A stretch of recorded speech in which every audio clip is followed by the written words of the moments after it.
நம்ம நிலா சோழனை எந்த அளவுக்கு புரிஞ்சு வச்சிருக்காங்க அப்படிங்கிறத காயத்ரி கிட்ட ரொம்ப அருமையாக நம்ம நிலா சொல்கிறாங்க. நம்ம நிலாவும் காயத்ரியும் என்ன பேசிக்கிட்டாங்க தெரிஞ்சுக்கிறக்கு இந்த வீடியோக்கு ஒரு லைக் போட்டுக்கோங்க. ரொம்பவே அழுது மனசொடைஞ்சு போயிருந்த காயத்ரி கிட்ட நம்ம நிலா தண்ணி கொடுத்து மனசை ஆற வச்சதோடு இல்லாமல் உங்கள் மனசு கஷ்டப்படுறதுக்கு சோழன் காரணமாயிட்டாரு. ஆனால் சோழன் தப்பான இன்டென்ஷனோட உங்கள் கூட பேசலை. நீங்கள் பல்லவா கிட்ட சோழன் கூட பேசணும்னு ஆசைப்பட்டீங்கள்ல, அதனால தான் அவர் உங்ககிட்ட பேசினார். ஆனால் நீங்கள் எப்போ லவ் பண்ணுறேன் உங்களை விரும்புகிறேன்னு சொன்னீங்களோ அப்போவே அவர் உங்கள் கூட இருந்து விலக ஆரம்பிச்சிட்டாரு. தப்பு தான். அவருக்கு கல்யாணம் ஆகிருச்சு அப்படின்னு உங்களுக்கு புரிய வச்சிருக்கோம். அது அவர் செய்யாமல் தப்பு செஞ்சிட்டாரு. உங்களுக்கு அவரை எத்தனை நாளாக தெரியும் அப்படின்னு சொல்ல காயத்ரி 2 வாரமாக தெரியும். முதல்ல அவரோட காரில் வந்தப்போ எங்கள் அம்மா கூட சண்டை போட்டு ரொம்பவே டிஸ்டர்பாக வந்துக்கிட்டு இருந்தேன். அவர் தான் பேசி கன்வின்ஸ் பண்ணி என்னை சிரிக்க வச்சார். போகும்போது ஃபோனை கூட கார்லேயே மிஸ் பண்ணிட்டு போயிட்டேன். அவர் தான் ரொம்பவே ஜென்யூலாக எடுத்துகிட்டு வந்து கொடுத்தாரு அப்படின்னு சொல்லி அவர் எனக்கு ரொம்ப பிடிக்கும் அப்படின்னு சொல்ல, ஆமாம், ஒருத்தர் ரொம்ப கஷ்டப்பட்டுட்டு இருக்கும்போது சிரிக்க வைக்கிறது ஒரு மிகப்பெரிய காரியம். அதை அவர் செஞ்சிட்டாரு. என்ன அவர் எப்படி கல்யாணம் பண்ணிக்கிட்டாருன்னு நினைக்கிறீங்க? என்னை பேசியே கன்வின்ஸ் பண்ணி தான் கல்யாணம் பண்ணார். எங்களுக்கு கல்யாணம் ஆகி 8 மாதம் ஆகுது. 2 வாரம் பேசினதுக்கே உங்கள் ஃப்ரெண்ட்ஸ் எல்லாரையும் வெளியே வச்சு நீங்கள் உள்ளே இருந்துக்கிட்டு அழுதுகிட்டு இருக்கிறதுனால நீங்கள் ஏதாவது தப்பான முடிவு எடுத்துருவீங்களோ அப்படின்னு அவங்க அவ்வளோ கவலைப்பட்டுக்கிட்டு இருக்காங்க.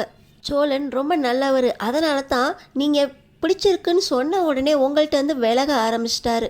நீங்கள் தான் புரிஞ்சுக்கிட்டு இதிலேருந்து வெளியே வரணும் அப்படின்னு நம்ம நிலா அங்கே காயத்ரி கிட்ட சொல்லிக்கிட்டு இருக்க. இன்னொரு பக்கம் நம்ம சோழன் காயத்ரியை கூட்டு வந்துடுவாங்களோ அப்படின்னு ரொம்பவே கவலையாக, என்னை பற்றி கவலைப்படாமல் காயத்ரியை கூட்டு வரதை பற்றி பேசிக்கிட்டு இருக்கீங்க அப்படின்னு சொல்ல, இப்போ சேரன் அண்ணாவோட சேர்ந்து நடேசனப்பா பாண்டி இவங்கெல்லாம் எல்லாரும் வந்தால் இங்கே சாப்பாடு செய்ய முடியுமா, நான் போய் வாங்கிட்டு வரவா அப்படின்னு கேட்க, நீ பல்லவாக்கு ஃபோன் போட்டு கேளு, நான் இங்கே தோசை மாவு இருக்குது டக்குன்னு ரெடி பண்ணிடுவேன் அப்படின்னு கேட்க, இப்போ பாண்டியும் பல்லவாக்கு ஃபோன் போட்டு இன்னும் கொஞ்ச நேரத்தில் கிளம்பிடுவோம் அப்படின்னு பல்லவா சொல்கிறாங்க.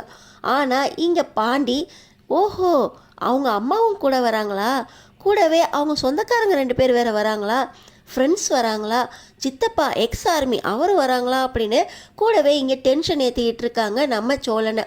உடனே சோழன், ஏதோ தங்கச்சின்னு உருகுவீங்க, இப்போ உங்கள் தங்கச்சிக்கு பேசாமல் ஏதோ ஒரு காயத்ரி பொண்ணை வச்சு பேசுகிறீங்களே அப்படின்னு சொல்ல, உனக்கு தான் காயத்ரியை பிடிச்சிருக்கே, நீ நிலாவோட சேர்ந்து வாழ்வேன்னு நினச்சேன், ஆனால் இன்னொரு பொண்ணு பின்னாடி போகிறப்போ வேற என்ன பண்ண முடியும், நிலா சந்தோஷமாக இருக்கணும்னா ஹாஸ்டலில் கூட போட்டோம், இல்லை காயத்ரியோட நீ வெளியே போயிடு, நாங்கள் நிலாவோட இருந்துக்குவோம், நிலாவே இருந்தால் போதும், நீ வேண்டாம், நான் அவளுக்கு தான் அண்ணன், உனக்கெல்லாம் கிடையாது, நீ யாரோ அப்படின்னு நம்ம சேரன்னா கூடவே வம்பலுக்க. இப்போ நம்ம சோழன் தலையில் அடிச்சுக்கிட்டு ரூமில் போய் அழுவுறாரு, கதறாரு, தலையை பிச்சுக்கிறாரு. என்ன பண்ணுறதுனே தெரியல.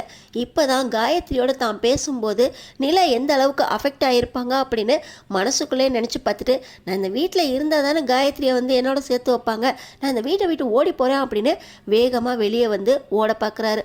அந்த நேரத்தில் பாண்டி அவரோட ஃபோனில் வீடியோவை ஆன் பண்ணி வச்சுட்டு இங்கே பேசிக்கிட்டு இருக்காங்க. இப்போ சோழன் சொல்கிறாரு, எனக்கு நிலாவை எந்த அளவுக்கு பிடிக்கும்னு தெரியும் தானே, நிலா இடத்துல வேறொரு பொண்ணை நினச்சி கூட என்னால் பார்க்க முடியாது. என் வாழ்க்கையில் நிலாவுக்கு மட்டும்தான் இடம் இருக்குது, நிலாவை தவிர வேறு யாரையும் சேர்த்துக்க முடியாது, நான் அந்த வீட்டில் இருந்தால் தானே என்னை காயத்ரியோட சேர்த்து வைக்கிங்க, நான் வீட்டை ஓடி போயிடுவேன் அப்படின்னு வேகமாக ஓட, சேரன் பாண்டி நடேசனப்பா 3 பேர் சேர்ந்து மறுபடியும் உள்ளே இழுக்க, எனக்கு நிலா தான் வேணும் வேறு யாரும் தேவையில்லை அப்படின்னு மறுபடியும் ஓட, நடேசனப்பா வாசலை மறிச்சுக்கிட்டு நிற்க, நீ இங்கேயே இரு, அப்போ தான் காயத்ரி வந்தால் நிலா கூட்டிகிட்டு வந்தது சரியான முடிவாக இருக்கும், அப்புறம் நிலா கூட்டிகிட்டு வந்தது தப்பாக போயிருமே, நீங்கள் தான் இருக்கணும் அப்படின்னு மறுபடியும் வம்பளுக்க சோழன் பைத்தியம் பிடிச்ச மாதிரி அங்கேயே உட்காந்துருக்காரு. நம்ம நிலா சோழனை அந்த அளவுக்கு புரிஞ்சு வச்சு மனசுக்குள்ளே காதலை வளர்த்துக்கிட்டு இருக்காங்க. ஆனால் அவங்க காதல் அவங்களுக்கு புரியல. இன்னொரு பக்கம் தான் காதல் புரிஞ்சாலும் அந்த காதலை நம்ம நிலா கிட்ட புரிய வைக்க முடியாமல் சோழன் தவிச்சுக்கிட்டு இருக்காரு. நம்ம நிலாவும் சோழனும் கண்டிப்பாக ஒரு நாள் ஒருத்தரை ஒருத்தர் புரிஞ்சுக்கிட்டு ஒன்று சேருவாங்க அப்படின்னு நினைக்கிறவங்க நம்ம சேனலை சப்ஸ்கிரைப் பண்ணி தொடர்ந்து பாருங்கள்.